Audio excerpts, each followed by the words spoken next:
Tim Pawlenty makes it official. He wants to be your president. So here are a couple questions. Does he back Congressman Ryan's budget? And why does Minnesota's last Republican governor not support him? Former governor and Republican presidential contender Tim Pawlenty joins us for his first cable news interview since his announcement. Good evening, sir. Good evening, Greta. Thanks for having me on. Nice to see you. And I guess what's turning into be a little bit of a Republican litmus test in the last week or so is whether or not you support Congressman Paul Ryan's budget bill or not. Well, I applaud Congressman Ryan's direction and leadership. He had the courage to put something on the table when President Obama didn't, and he's transformed the debate. As a candidate, and I'll have my own plan, it'll have some similarities, many similarities to Paul's, but it'll also have some additional things. For example, he chose for understandable reasons not to address Social Security. My plan will, and we're talking about that specifically. We'll have some other supplements as well, but in general direction, I strongly support what he's doing. All right, Social Security, that's, everyone in this country loves Social Security. I think we all realize the financial cost, but we like to make sure that our parents are taken care of, and people who have paid into it for years, expect to get it. What are you sort of envisioning? And I know that this is sort of, no one wants to cut Social Security, but many believe we have to do something with it. What's your idea? Well, Greta, I'm running for president because we got a deficit and debt that's out of control. We got to bring that back into control, and we've got an economy that needs to grow. And a big part of that is reducing and reforming entitlement programs. That's just the truth. And our theme of our announcement this morning was telling the truth to the American people. And on Social Security, we have to look people in the eye and tell them this. For the new people coming into the workforce and the system, we have to raise the retirement age gradually over time. We're also going to have to look the American people in the eye and tell them this truth. If you're wealthy, you're not going to get your annual cost of living adjustment. But if you're middle income or lower income, you will. And a few other changes like that. We're not going to be able to solve this problem if we just say the only people who are going to be affected are somebody else or some other program. So I'm looking folks in the eye, telling them what it's going to take to get out of this mess that we're in. And we're telling them the truth. And I think America will respond and respect that. And together we can fix this country and get it back on track. Telling the truth sounds a little bit like straight talk, and that didn't work the last go-around for the Republican Party. So how do you now convince the American people that telling the truth, no one's going to want to hear that. No one wants to hear these cuts.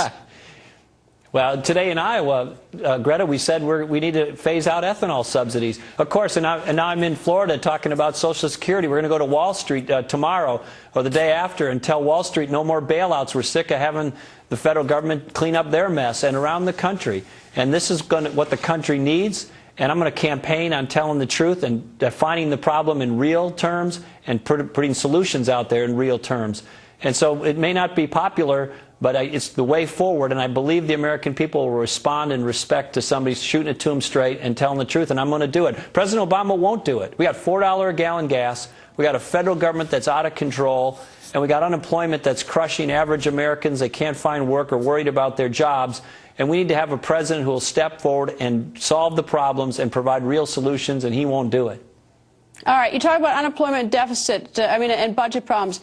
While you were in office, the unemployment level in Minnesota went up 2.2%. That's not a good statistic. The deficit when you left is $6.5 billion, something that you're getting hammered by by the current Minnesota governor, but he's a Democrat, and I assume party politics, but the former Republican governor of Minnesota, he's slamming you as well. So why you?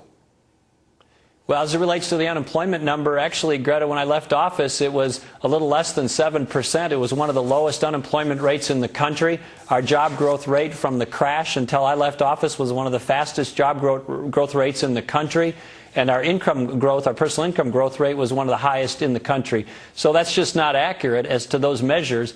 And as to former Governor Carlson, he's a Republican, was a Republican, but he became an Obama supporter and a John Kerry supporter. He's not a neutral observer of anything. And as to the budgets, I balanced the budget every time, every budget cycle when I was governor of the state of Minnesota. The Constitution requires it, and I did it. And by the way, the last budget of mine ends this summer, and it's going to end in the black. And as to those in the future, they assume massive spending increases that I would have never allowed had I continued on as governor. Well, what is now being said is that you had some accounting gimmicks where you would delay spending and you would accelerate revenues in order to achieve those balanced budgets, creating a bigger problem down the road. Is that not true? Well, one of the things that they focus on in that regard is to say the school payments, which we deferred, I guess it would be the word, I wanted to make them permanent. I wanted to make those deferrals permanent reductions in school funding, but my Democrat legislature refused to do it. By the way, now the legislature looks like they are going to do it. So my position is going to prevail on that as well. Well, there was some point, and I realize you had a Democratic legislator, and always when it's cross-party, it's very difficult to get anything done, whether it's Republican, Democrat, Democrat, Republican. But and President Obama is finding a little bit that now that he finds that he has a very different House of Representatives. How do you tell the American people that you can sort of cross that divide and with a divided government even be persuasive and achieve stuff in the face of a gridlock? Look, the Cato Institute gave me an A grade, only one of 4 governors in the country to get that for financial management. There's only 3 others who got it, and they're not running for president. In Minnesota, one of the bluest states, one of the most liberal states in the country, I love my state, but let's face it, it's kind of out there on the left of the political continuum. I cut taxes net during my time as governor. We brought spending down to historic lows in terms of the levels. We did school reform that focused on performance pay for teachers, market-based health care reform. I did public employee pension reforms before it was cool and popular. Welfare reform, tort reform, everything the country's talking about and needs now, I actually did. And this is going to be a big point in this race. Many of the other candidates are going to be saying many of the same things on these issues, but I actually did them. Your platform today, and I realize that, or what you said today is that you're going to tell the truth. The implication when you say that is that the current administration is not telling the truth. So where are they, quote, not telling the truth? Well, first of all, President Obama won't even address the major spending and deficit problems in the country. He has no plan for reforming Social Security. He has no plan for reforming Medicare. He has no plan for reforming Medicaid to speak of. Until Paul Ryan put his plan on the table, the sum total of President Obama's proposed cuts over the next 10 years was about $40 billion with a B a year, when in fact he was planning on trillion-dollar deficits each year for as far as the eye can see. He wasn't even in the same orbit of the need that this country has. And so he's ducking, he's bobbing, he's weaving. He's not telling people what it's going to take to really fix the problems. He's not even really identifying the problems. We need a president that will do better than that. America deserves better than that, Greta. What's the best thing President Obama's done, and what's the worst thing as president?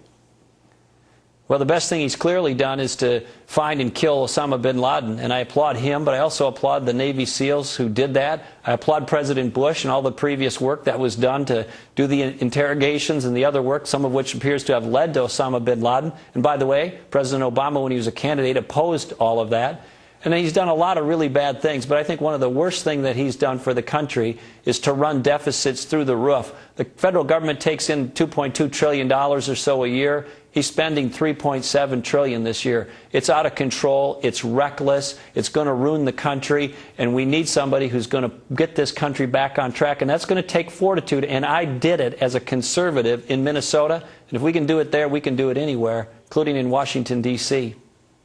Governor, thank you and good luck, sir. All right, Greta, thanks for having me.